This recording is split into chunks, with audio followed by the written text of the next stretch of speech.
Good morning, dear friends. Once again, welcome to all to your own channel, Prasthi, the Ray of Light.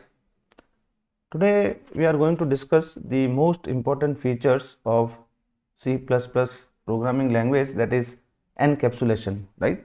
तो आइए बिना समय गंवाए इस क्लास की शुरुआत करते हैं. First of all, if you look into the different characteristics, or you can say features of an object-oriented programming language, then we have different features like class, object, polymorphism, inheritance. इन चारों के बारे में already मैं discuss कर चुका हूँ, right. जो दो हमारे फीचर्स बच गए हैं वो है एनकैप्सुलेशन और एब्स्ट्रैक्शन. आज की जो हमारी क्लास है वो एनकैप्सुलेशन के ऊपर बेस्ड रहेगी, ठीक है ना. तो देखते हैं इसका क्या मतलब होता है. पहले हम प्रोग्रामिंग को एक बार साइड में रख देते हैं और इसको समझने की कोशिश करते हैं कि एनकैप्सुलेशन होता क्या है. अपन लोग कई बार दवाइयाँ लेते हैं तो टैबलेट भी लेते हैं और कैप्सूल्स भी लेते हैं. कैप्सूल्स के अंदर बहुत सारी दवाइयों का मिश्रण होता है, उनको कंबाइन किया हुआ होता है, ठीक है ना. तो उसी सेंस में इसको इन जनरल अगर अपन डिफाइन करना चाहें तो encapsulation is basically a wrapping process, और you can say the combining of data and information under a single unit, right. अगर आप लोगों ने एक्सेल के अंदर काम किया है, माइक्रोसॉफ्ट ऑफिस के अंदर जो एक्सेल होता है टूल बॉक्स, उसमें अगर आपने काम किया तो वहाँ पर भी एक व्रैप टेक्स्ट नाम से एक एप्लीकेशन होती है. तो आपको ये चीज़ अच्छे से समझ में आ जाए तो उसका स्क्रीनशॉट मैं आपको बता देता हूँ. ये एक्सेल का जो ऊपर का जो टॉप मेनू होता है जिसके अंदर आपके डिफरेंट मेन्यूज होते हैं, वहाँ पर अगर आपने ये फैसिलिटी कर रखी है तो आपको एक व्रैप टेक्स्ट नाम से एक आइकन यहाँ पर मिलता है. अब इसका क्या मतलब है वो मैं आपको आगे बता देता हूँ. देखिए, मैं दो यहाँ पर स्क्रीनशॉट लेकर के आया हूँ. मेरे पास एक टेबल है, उसका एक छोटा सा मैं सेल को लेकर के आया हूँ. ये देखिए मैंने सर्कल कर रखा है. यहाँ पर मुझे वैल्यू तो साफ साफ दिख रहा है, लेकिन इसके आगे क्या लिखा हुआ है वो ERGD दिख रहा है, प्रॉपर वे में नहीं दिख रहा है ना. और ये मेरे पास टूल है. मैंने लिखा तो पूरा था, लेकिन क्योंकि ये सेल की जो लेंथ है उसके अंदर ये आ नहीं पाया है ना. तो हम क्या करेंगे, इस सेल को सेलेक्ट करेंगे, उसके बाद व्रैप टेक्स्ट कर देंगे. जो मैंने कर दिया, देखो ये येलो दिख रहा है, इसका मतलब सेलेक्ट है. और फिर जैसे ही इसको आप सेलेक्ट करेंगे तो ये पूरा का पूरा इस सेल के अंदर आपको दिख जाएगा. पहले ये नहीं दिख रहा था, अभी दिख रहा है. मतलब क्या हुआ, दो अलग अलग वर्ड्स थे उस सेल के अंदर आ नहीं रहे थे, तो हमने उनको कंबाइन कर दिया एक सेल के अंदर using this facility that is known as wrapping of text, ठीक है ना. तो इसी तरह की कुछ प्रॉपर्टी हम प्रोग्रामिंग लैंग्वेज के अंदर भी समझने की कोशिश करेंगे, ठीक है ना. तो अगर हम प्रोग्रामिंग के रेफरेंस में बात करें तो encapsulation is defined as binding together the data member and the functions that manipulate them, right. जो डेटा मेंबर हैं और जो मेंबर फंक्शंस हैं उनको कंबाइन करना है हमारे को. और हम बहुत अच्छे से जानते हैं कि the data member and the member function are basically the constituents of the class. ये हम क्लास पढ़ चुके हैं. क्लास के अंदर दो इंपॉर्टेंट चीज़ें होती हैं, एक होता है डेटा मेंबर और दूसरा होता है member functions, right. So we can say that class is an example of encapsulation, और you can say encapsulation can be created or you can say can be achieved with the help of class.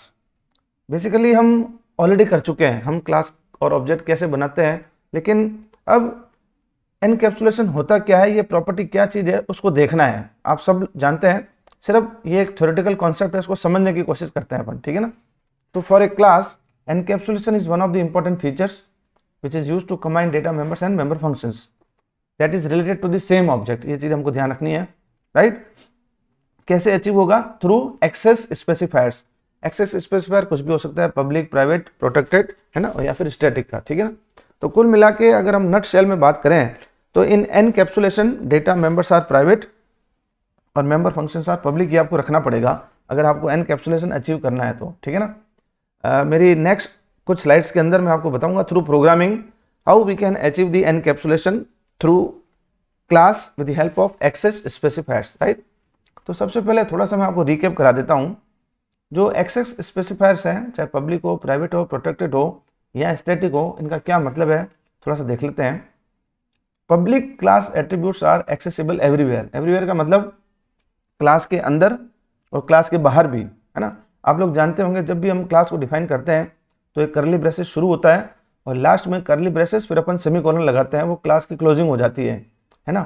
अगर आपने किसी data member को public कर रखा है तो आप क्लास के बाहर भी उसको यूज़ कर सकते हैं. इसका मतलब ये है private class attributes are only accessible to the class functions within itself. अगर आपने किसी डेटा मेंबर को प्राइवेट कर रखा है, बाय डिफॉल्ट तो प्राइवेट होते हैं, अगर आपने इसको कर रखा है ऑलरेडी तो उस क्लास के अंदर ही आप उसको यूज कर सकते हैं विद इन द प्रोग्राम, है ना। उसके जो मेंबर्स फंक्शन है वही उसको एक्सेस कर पाएंगे, दूसरे कोई मेंबर फंक्शन इसको एक्सेस नहीं कर पाएंगे, राइट। इसको समझेंगे आगे प्रोग्रामिंग के माध्यम से। Similarly protected attributes are accessible to itself and child classes of itself. अगर कोई डिराइव्ड क्लास है वो और मेन क्लास ही इसको अटेंड कर पाएगी, जब बेस क्लास, है ना। अगर आपने कोई फ्रेंड क्लास बना रखी है वो भी इसको एक्सेस कर सकती है। Static attributes are only available to the parent class, not to the class constructed objected. ये चीज ध्यान रखनी है हमको।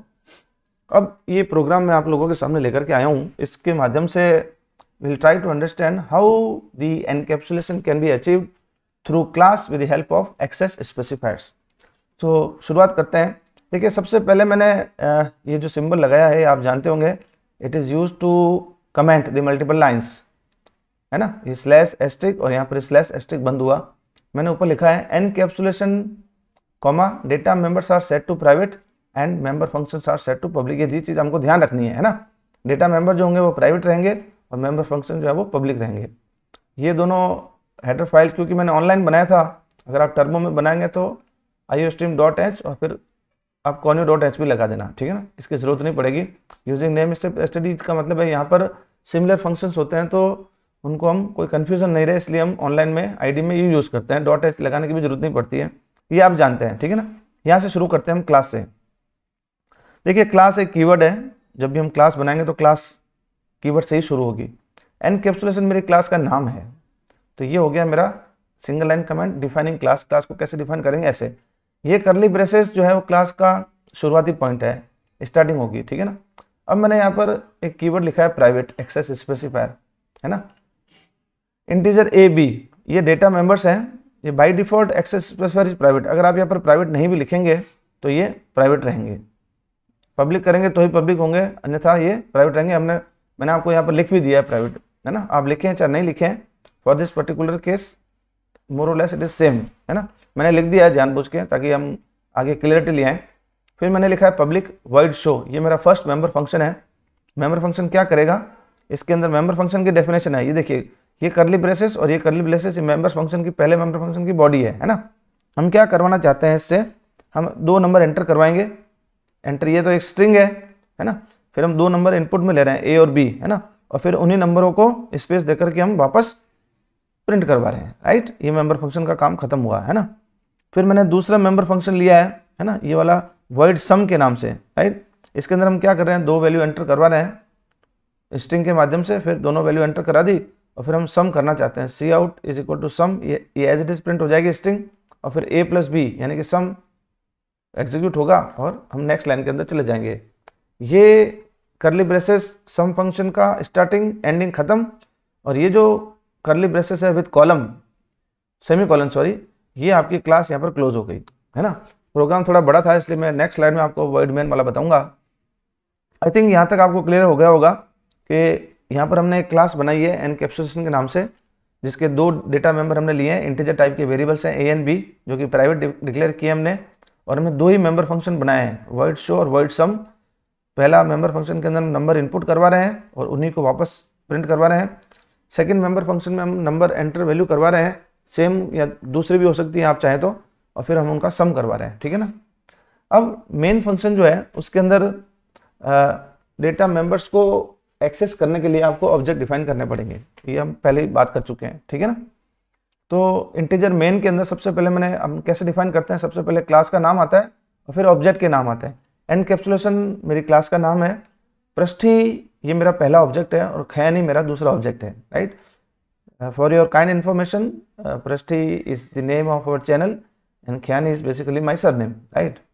तो थोड़ा सा मुझे लगाव मिल जाता है इसलिए मैं बार बार इसको लिखता हूँ, है ना। आप दूसरे ऑब्जेक्ट भी ले सकते हैं। फिर इनको एक्सेस करने के लिए ये तरीका होता है ऑब्जेक्ट फिर डॉट मेंबर फंक्शन में लिखते हैं। इसी तरह से मैंने पृष्ठी डॉट शो लिखा, use of data member function, और खयानी डॉट सम लिखा, है ना।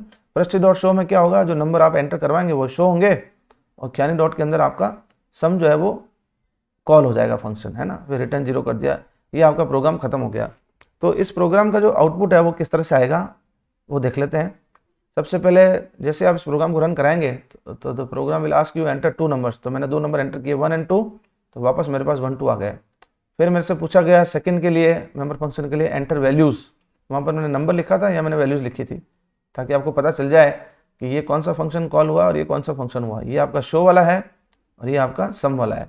मैंने 2 नंबर अलग डाले 11 और 22। तो जैसे मैं एंटर करूँगा तो मेरे पास आ जाएगा सम इज़ 33। तो ये दोनों फंक्शन मेरे यूज़ हो गए, है ना। अब आप कहेंगे कि एनकैप्सुलेशन कहाँ हुआ, है ना। तो यहाँ पर हमने एक्चुअली क्या किया, डेटा मेंबर्स को और मेंबर फंक्शंस को कंबाइन किया, है ना।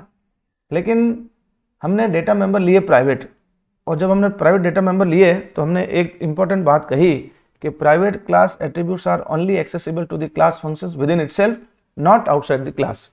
अब हम इसी प्रोग्राम के माध्यम से ये जो इंपॉर्टेंट चीज़ मैंने हाईलाइट की अभी, ये इसको वैलिडेट करने के लिए और एनकैप्सुलेशन को और अच्छे से समझने के लिए हम क्या करेंगे, इसी फंक्शन के अंदर, इसी प्रोग्राम के अंदर अभी मैंने 2 फंक्शन बनाए क्लास के प्रोग्राम के अंदर ही, है ना। और जो प्राइवेट डेटा है, क्योंकि क्लास के फंक्शन है, उस प्राइवेट डेटा को एक्सेस कर सकते हैं, लेकिन हमने यहाँ लिखी है only accessible to the class functions within itself, not outside the class. अब मैं एक फंक्शन आपको बनाऊंगा क्लास के बाहर और मैं उन डेटा मेंबर को एक्सेस करने की कोशिश करूंगा, तो you will find an error. इसका मतलब एनकैप्सुलेशन का मतलब है कि पहले कंबाइंड थे तब तो हम कंबाइंडली यूज हो रहे थे, है ना, प्राइवेट थे। अदरवाइज बाहर जैसे ही फंक्शन डिक्लेयर किया आपने क्लास के बाहर, you can not access the private data members outside the class using another function, right. तो देख लेते हैं। देखिए मैंने पूरा प्रोग्राम तो नहीं लिखा है, मैंने जो क्लास हमारी क्लोज हो रही थी वहां पर मैंने आपको बता दिया, 2 फंक्शन पहले बता रखे। मैंने थर्ड फंक्शन लिया है यहाँ पर, देखिए आप, वाइड डिफरेंस के नाम से थर्ड मेंबर फंक्शन मैंने लिख दिया यहाँ पर। देखिए आउटसाइड द क्लास, ये क्लास मेरी क्लोज हो गई है, क्लास के बाहर मैंने बनाया है ना, बाकी सब कुछ सेम है। सी आउट मैं अगेन 2 वैल्यू एंटर करवा रहा हूँ, ये एंटर हो जाएगी वैल्यू ए बी से, ये स्ट्रिंग है, फिर मैं इनका डिफरेंस ले रहा हूँ a माइनस बी, है ना। तो कायदे से जब प्रोग्राम आप रन कराएंगे तो आपको लगेगा कि भाई ये फंक्शन भी कॉल होगा। पहले मैं एंटर वैल्यू, पहला फंक्शन क्या करेगा, वैल्यू शो करेगा, है ना। जैसे आपने 1 2 किया, दूसरा फंक्शन दूसरी वैल्यू डाली तो उनका सम आ गया, तीसरा फंक्शन दूसरी और वैल्यू डालेंगे तो उनका डिफरेंस आएगा, जबकि ऐसा होगा नहीं, क्योंकि जैसे आप मेन के अंदर जाएंगे तो यहाँ पर मैंने इस डिफरेंस फंक्शन को यूज़ करने के लिए अलग से एक ऑब्जेक्ट बनाया था हरीश नाम का, हरीश डॉट डिफरेंस। बाकी दोनों चल ही रहे हैं, use of data member and member function. तो जैसे ही आप इस प्रोग्राम को एग्जीक्यूट कराएंगे तो you will find an error. Error क्या होगी, एरर देखो मैंने शो कर दी यहाँ पर, क्लास एनकैप्सुलेशन, क्लास हमारी कौन सी है, एनकैप्सुलेशन के नाम से है, has no member named difference. तो ये कह रही है कि भाई क्लास के अंदर डिफरेंस नाम का कोई मेंबर फंक्शन है ही नहीं। क्यों नहीं है, क्योंकि आपने आउटसाइड बाहर डिफाइन किया है, इसलिए। हालांकि मैंने एक ही लाइन यहाँ दिखाई है, आपको और भी एरर दिखेंगी कि भाई ये डिफरेंस नाम का फंक्शन नहीं है और you can not access the private data member A and B outside the class. तो I hope the concept of encapsulation is clear, और मैंने पूरी कोशिश की है with the help of example आपको ये कॉन्सेप्ट समझा दूँ। ये एग्जाम में पूछते हैं, काफ़ी इंपॉर्टेंट है। Still if you have any query तो आप चैट बॉक्स में मुझे मैसेज करिएगा and I will be happy to answer your queries. So अगर ये क्लास आपको अच्छी लगी हो तो इसको लाइक और शेयर जरूर करिएगा। आपका लाइक और शेयर ही हमारा मनोबल बढ़ाता है और हमारे को अच्छा कंटेंट डालने के लिए प्रेरित करता है। सो इन्हीं बातों के साथ आप सभी का पुनः धन्यवाद। जय हिंद।